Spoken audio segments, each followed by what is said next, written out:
चलिए शुरू करते हैं। भारतीय संविधान की प्रस्तावना जवाहरलाल नेहरू द्वारा बनाए गए उद्देश्य प्रस्ताव पर आधारित है। प्रस्तावना को सर्वप्रथम अमेरिकी संविधान में शामिल किया गया था। इसके बाद कई देशों ने इसे अपनाया है।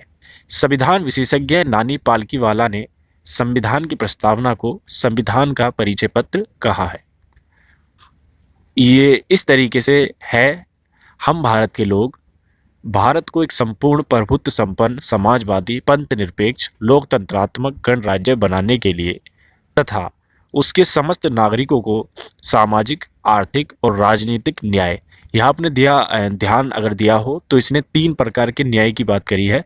सामाजिक, आर्थिक और राजनीतिक न्याय, यानी कि 3 न्याय है जो इसके ऊपर इसने प्रस्तावना में बात करी है। दूसरा विचार, अभिव्यक्ति, विश्वास, धर्म और उपासना की स्वतंत्रता। तो ये 5 स्वतंत्रताएं हैं जिसके बारे में इसमें बात की गई है। और प्रतिष्ठा और अवसर की समानता प्राप्त करने के लिए तो 2 प्रकार की इसने समानता, प्रतिष्ठा और अवसर की समानता की बात करी है।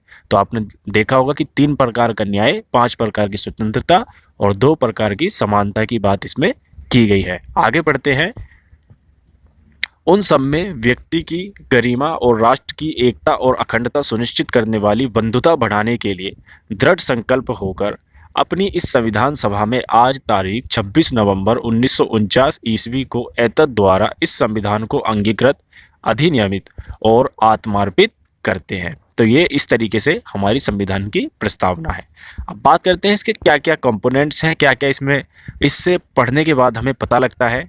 तो 4 बातें इससे हमें साफ होती हैं। पहली कि यह इस बात की ओर इशारा करती है कि संविधान का जो अधिकार स्रोत है, यह जो भारतीय शासन को चलाने का शक्ति का स्रोत है, वो भारत के लोगों में निहित है। ये इसी बात से शुरू होता है कि हम भारत के लोग, यानी कि जो भारत के पूरे शासन व्यवस्था को चलाने की शक्ति है वो भारत के लोगों में है।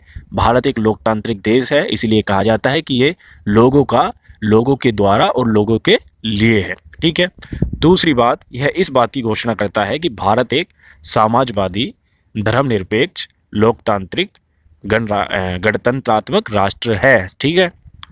तीसरी, यह सभी नागरिकों के लिए न्याय, स्वतंत्रता, समानता को सुनिश्चित करता है तथा राष्ट्र की एकता और अखंडता को बनाए रखने के लिए भाईचारे को बढ़ावा देता है। चौथी बात जो हमें इसमें से पता लगती है वो ये है कि इसमें उस तारीख का उल्लेख है जिस दिन संविधान को अपनाया गया, यानी कि 26 नवंबर 1949।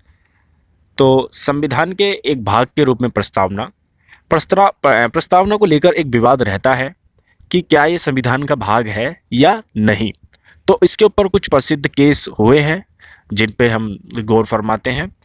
बेरुवाड़ी संघ मामला 1960 में उच्चतम न्यायालय ने प्रस्तावना को संविधान का भाग नहीं माना और कहा इस कारण इसमें संशोधन नहीं किया जा सकता।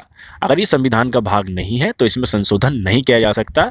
और उन्होंने कहा कि इससे सिर्फ हमें उनकी जो संविधान बनाने वाले विशेषज्ञ थे उनकी मानसिकता का परिचय मिलता है और ये संविधान का भाग नहीं है, इसलिए आप इसमें संशोधन नहीं कर सकते।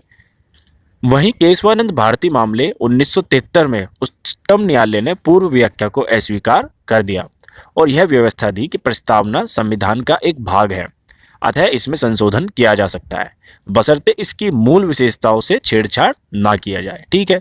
यानी कि 1973 केशवानंद भारती मामले में इसे संविधान का अंग माना गया और अगर ये संविधान का अंग है तो इसमें संशोधन भी किया जा सकता है। जिसके बाद 42वें संविधान संशोधन द्वारा इसमें कुछ संशोधन किए गए और वही इसमें पहला संशोधन था और अब तक वही एक संशोधन इसमें हुआ है। तो इसमें इस संशोधन द्वारा 42वें संविधान संशोधन अधिनियम 1976 द्वारा इसमें समाजवादी, पंथ निरपेक्ष एवं अखंडता शब्द को जोड़ा गया। तो 3 शब्द इसमें जोड़े गए। कौन कौन से? समाजवादी, पंथ निरपेक्ष और अखंडता, ये शब्द इसमें जोड़े गए। तो ये मैं आपको बता चुका हूँ कि सर्वप्रथम अमेरिकी संविधान में प्रस्तावना को सम्मिलित किया गया था। भारतीय संविधान की प्रस्तावना में स्वतंत्रता, समानता एवं बंधुता का आदर्श फ्रांस की संविधान से लिया गया है। तो ये इसके कुछ स्रोत है, कौन सी बात कहाँ से अपनाई गई है। भारतीय संविधान की प्रस्तावना में जिन आदर्शों एवं उद्देश्यों की रूपरेखा दी गई है उनकी व्याख्या मूल अधिकारों, राज्यों के नीति निर्देशक सिद्धांतों एवं मौलिक कर्तव्यों में की गई है। ठीक है, तो अब इसके कुछ क्वेश्चन देखते हैं किस प्रकार के इसमें से क्वेश्चन जो बनते हैं यूपीएससी और पीसीएस जैसे एग्जामों में। भारतीय संविधान की प्रस्तावना के संदर्भ में निम्नलिखित पर विचार कीजिए। ए प्रभुत्व संपन्न, बी लोकतांत्रिक, सी गणराज्य, डी पंथनिरपेक्ष और ई समाजवादी। उपर्युक्त को सही क्रम में निम्नलिखित में से कौन सा है? तो इनका क्रम, जिस तरीके से ये शब्द आपको प्रस्तावना में मिलते हैं उस तरीके से इसका क्रम कौन सा बैठेगा, ए बी सी डी। तो आप देखिए और इसका जो आंसर होगा वो आंसर है इसका डी। ठीक है, आप इन्हें लगा के बाद में चेक कर सकते हैं। तो संपूर्ण प्रभुत्व संपन्न, समाजवादी, पंथ निरपेक्ष एवं लोकतांत्रिक गणराज्य की प्रकृति को बतलाता है। ठीक है, और न्याय, स्वतंत्रता, समानता एवं बंधुत्व संविधान के उद्देश्य हैं। अब भारतीय संविधान की प्रस्तावना पर विचार कीजिए, ये अगला क्वेश्चन है। 4 प्रकार के न्याय की चर्चा की गई है, 4 प्रकार की स्वतंत्रता की चर्चा की गई है, 3 प्रकार की समानता की चर्चा की गई है। संविधान को अंगीकृत, अधिनियमित और आत्मार्पित करने की तारीख 26 नवंबर 1949 है। उपर्युक्त में से कौन से कथन सत्य हैं? ए 1 और 2, बी 2 और 3, सी केवल 4 या डी केवल 2 एवं 4। तो इसका जो आंसर है वो है सी।